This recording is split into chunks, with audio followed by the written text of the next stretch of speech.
Black Widow. So yeah, Black Widow, it's the first MCU film, I believe, since Spider-Man Far From Home, which came out in the summer of 2019, I think. And in between from Marvel, we haven't had much apart from TV shows, which is obviously a new thing for them that they've branched out into. They did the WandaVision show, which was okay. They did the Falcon and the Winter Soldier show, which was okay. And they're doing Loki at the moment, which I haven't watched any yet, but I'm sure that's probably okay as well. So I was kind of excited for this movie because it's been so long since we've had an MCU movie. I mean, I'm not excited at the prospect of the film in a sense because it's not like another Avengers film, it's not another Spider-Man film, and out of all the ones they've announced, like Doctor Strange and the upcoming Spider-Man film, it's just, this one's a bit like but we'll take what we can get at this stage. But unfortunately, despite the length of time we've waited for this, it doesn't make the movie feel any better.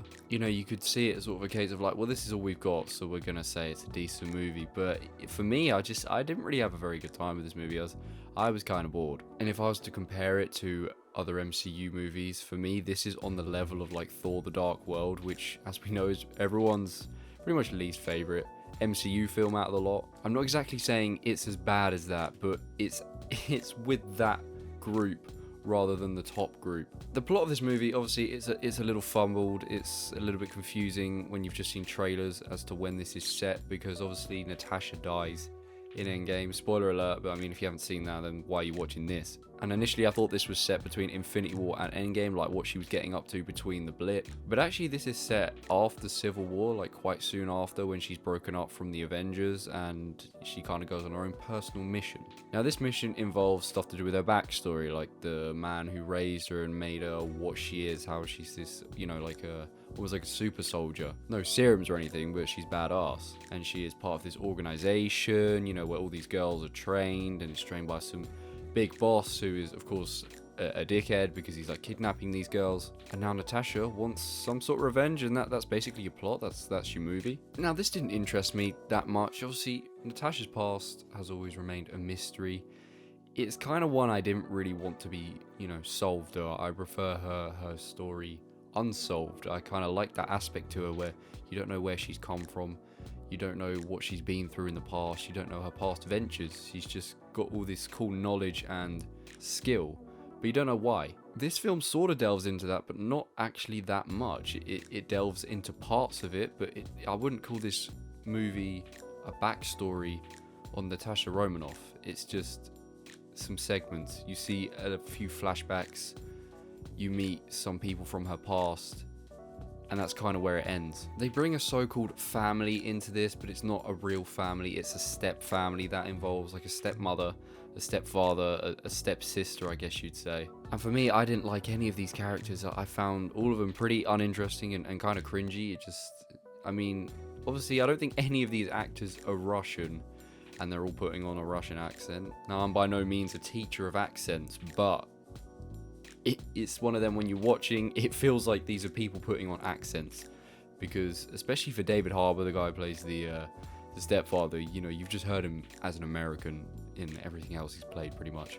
So when you hear him doing this Russian accent, you kind of be like, he's putting that on. I don't know, it sounds like a stupid criticism of the movie, but I think the fact that they weren't that interesting is what made the accent become annoying. Like, it's not down to the accent, because if they were interesting characters and the plot was better, then I wouldn't have minded about the accent. I would have been like, oh, that works really well. But because them as a character wasn't that interesting, the accent on top of that, just boom, blows it all to more annoying proportions. But these characters were quite a pivotal part of the movie, especially the sister, and the chemistry between her and Natasha. I mean, there wasn't much of it. It didn't really feel like they were a team, even though that's what the film was going for. It just sort of felt like they were two people that knew each other back in the day, and now they're teaming up for some reason. And the film was messy, but also boring at the same time. Like, there was a lot of downtime, and as you know, I've been a fan of downtime in these Marvel TV shows, and I like a bit of downtime with characters like this. But for this, it wasn't good downtime. It was boring downtime. Like, it's the sort of downtime where you're like, damn,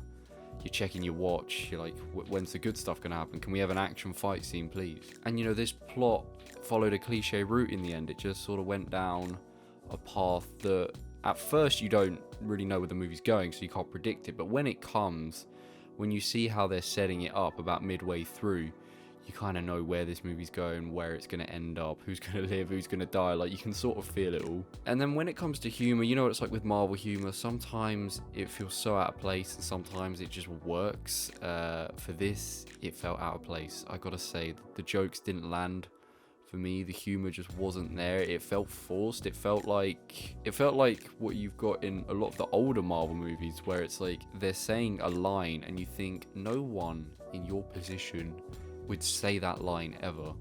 Like, you're about to die, or you know, something big is at stake, and you're pulling out a cheap one-liner. You know, if you did that in real, you know, say if you were this character and you said that, the other character would look at you like, what the hell are you talking about? Why would you say that? There's no humor there. And that's what I felt. It was just kind of cringy for me. To be fair, there was one line that cracked me up a fair bit near the end of the movie. It was just, it's kind of like a line about friend zoning. I found it pretty funny, as you can imagine. But that was about it for me. That was sort of the highlight of the movie for me. That little joke at the end that probably wasn't meant to be that funny, because no one else in the cinema was really laughing apart from me. I found it very funny. But apart from that, eh. Overall, this movie felt a bit pointless. I'm not gonna lie. I'm not really sure why they made it. You know, if they were gonna make a Black Widow movie, I feel like they could have made something a whole lot better. Like, why didn't they make a Black Widow movie with her and Clint in? Like, that would have been such a better film, you know, about their antics in Budapest, and just something cool, you know. Bring some other characters in, you know, that we already know, and just make a better movie. This was not the story to be told here, and it just wasn't that interesting for me. It really does sound like I've shit on this movie. It was just poor from Marvel standards. I expect better from them, you know. I know it's been a tough time probably with, you know, all that's been going on the past couple of years, but I think they could have made something better here, and you know, you can't really use it as an excuse for what they've produced here, because you know, this movie's going to make money regardless, so it's a shame they couldn't have made something that was just a bit better. You know, Natasha's been a pivotal character in a lot of these movies, and she deserved a good standalone movie. You know, she deserved something solid, but unfortunately we didn't get that in Black Widow. Okay, spoiler warning, spoiler. Minor spoiler, I just want to talk about the end credit scene. The ending involved Natasha's stepsister, whoever the fuck she is, and then the lady from the Falcon and the Winter Soldier TV show. I don't really know what her role is in that show. She's almost like a promoter, or she gives like superheroes that aren't in the industry, you know, that aren't part of the Avengers, she gives them like work and jobs to do. Anyway, that annoying lady has, you know, gone up to the annoying stepsister and said, yo, Clint Barton killed Natasha, you should go deal with him. So obviously they're trying to set up something there. I'm assuming it's for a TV show, because I cannot see the funding for a movie, you know, like a theatrical release about that, and the fact that it just wouldn't be that interesting, you know, like what would they even call that movie? But yeah, I can see that becoming a Marvel TV show, or they'll weave it into maybe the Falcon and the Winter Soldier possibly, or they'll just make a new show. I really don't know. Either way, I'm not really asking for more content in regards to that. You know, right now in terms of Marvel, I'm just sort of looking forward to this Doctor Strange Multiverse of Madness and Spider-Man No Way Home, because they're venturing into this multiverse thing and they're linked, so it sounds, you know, from what we've heard, you know, with multiple Spider-Man going on in multiverse and all this stuff. But you know, Marvel, I feel like it almost ran its course. You know, it did the Infinity Saga and everyone loved it, and now it's like they're sort of a bit like, oh crap, how do we keep people interested? I guess that's why they ventured out into TV. They're trying to try something new, but for me, I don't know, it's my interest for Marvel is fading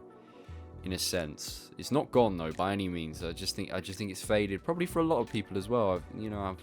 I've weaved more into DC recently with, you know, the stuff Zack Snyder's been doing, but even that seems like a dead end, so we're kind of screwed for superhero stuff at the moment. But there's still hope for Marvel here, for the MCU. I think they've still got some good things to make here. They just need to get the ball rolling really with some good movies that set up future projects that bring in more characters. Obviously they're going to start bringing in a whole lot of new characters, but you know, you got to keep the characters that we know and love already, which is why I'm mostly looking forward to, like I said, Doctor Strange, Spider-Man, you know, Thor movies, Guardians of the Galaxy movies. So we just got to see what they bring out next, and where it takes us. But either way, thank you for watching. I know it's been a while since the movie reviews. I've been doing a lot of gameplay instead, but I'm still going to do the both because I enjoy doing the reviews, I enjoy doing the gameplay. It's nice to have a bit of variety. But yeah, alright. Thank you all very much for watching. I'll be back with more reviews, more gameplay very soon. Yeah, take it easy. Peace out. Wait, that's the swearing one, isn't it? Peace out.